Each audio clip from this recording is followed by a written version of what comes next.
Hey everybody! Simple question for you. Who doesn't love traveling? Well, I sure do, and I've been to a lot of different countries. But there's one that will stick with me forever: India. Like I said, I'm pretty well traveled.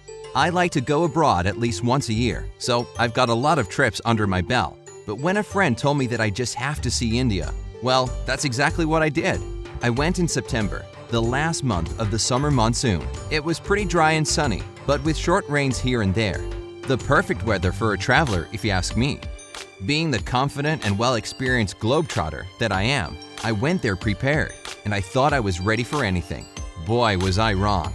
The colors, the contrasts, the pace, the people, everything hit me like a ton of bricks, and didn't let go even when I was already back home. As soon as I stepped out of the airport, I felt dizzy. It could have been the heat, the jet lag, or the hunger in my belly. I assumed it was the latter, so I decided to head out for some authentic Indian food as soon as I throw my bags in my hotel room. Now, the food there deserves a big shout out. First of all, Indians eat very little meat. In fact, they have the lowest meat consumption per person in the world.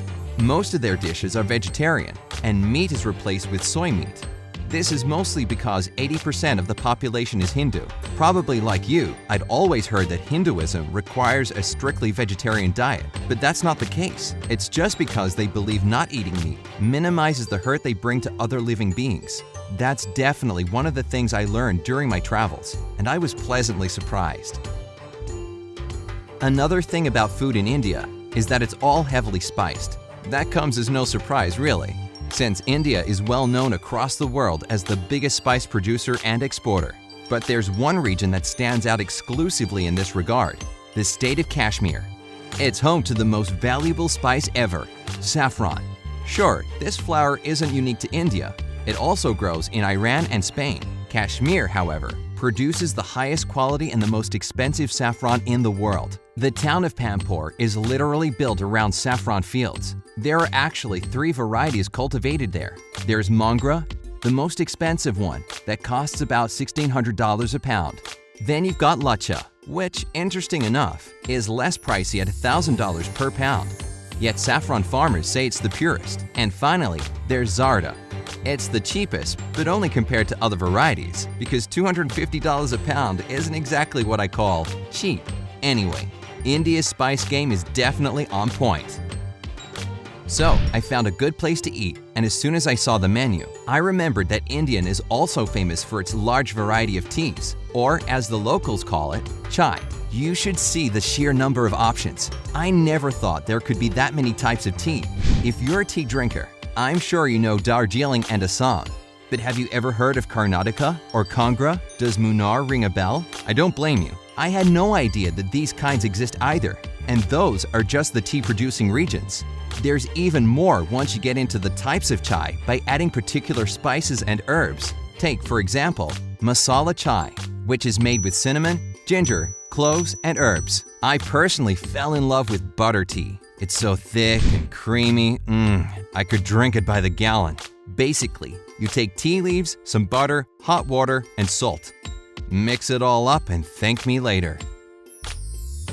With a full belly and plenty of chai pumping through my veins, I was ready for some sightseeing.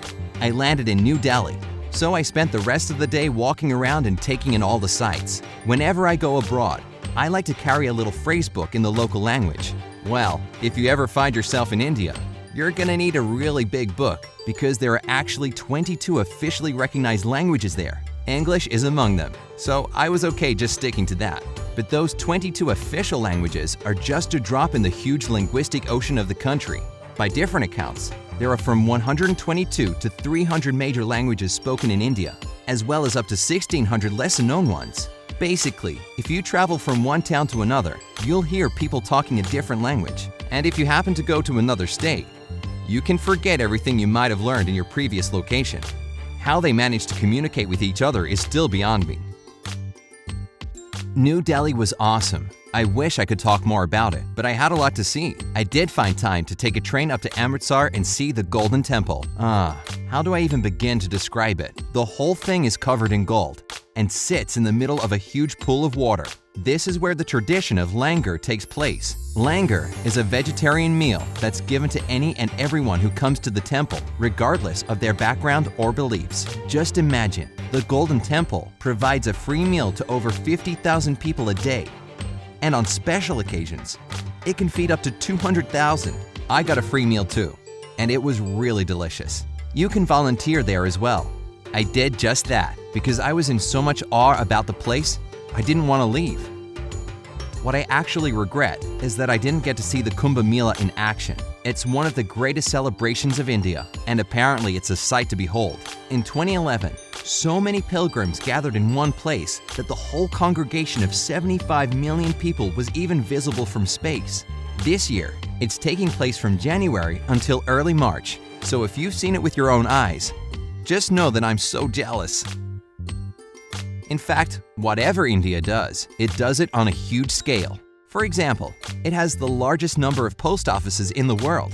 Wherever you go, you'll stumble upon one literally on every corner. The irony of this is that it doesn't really help the situation with delivery times. One Indian guy told me it's totally normal to wait for your package to be delivered in 2 weeks' time, even if it was sent from a nearby town. But hey, patience is a virtue. But it doesn't stop there. India places third in terms of the number of Guinness World Record holders. The world's fastest nose typer, the most expensive wedding ever held, and the most selfies taken together are just a few of the bizarre world records held in this country.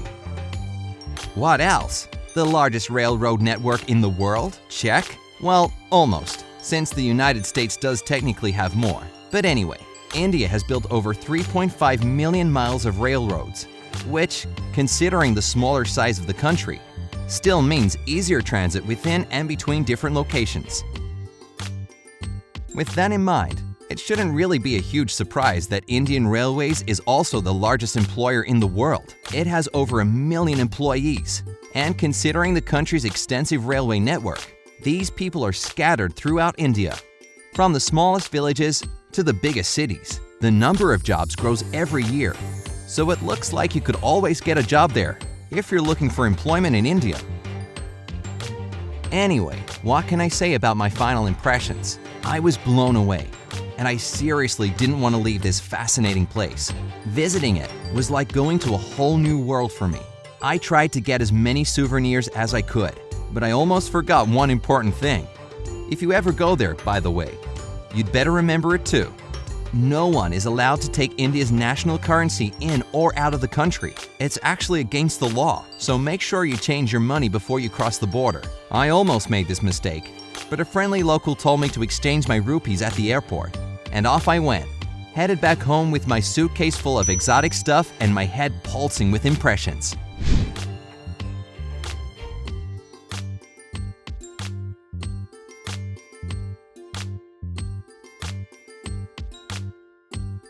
Can you tell me anything else about India that I missed? I'm definitely going to go back, so leave me some recommendations down in the comments too. And if you enjoyed hearing my story, then give this video a like, share it with your friends, and hit the subscribe button to join me on the bright side of life.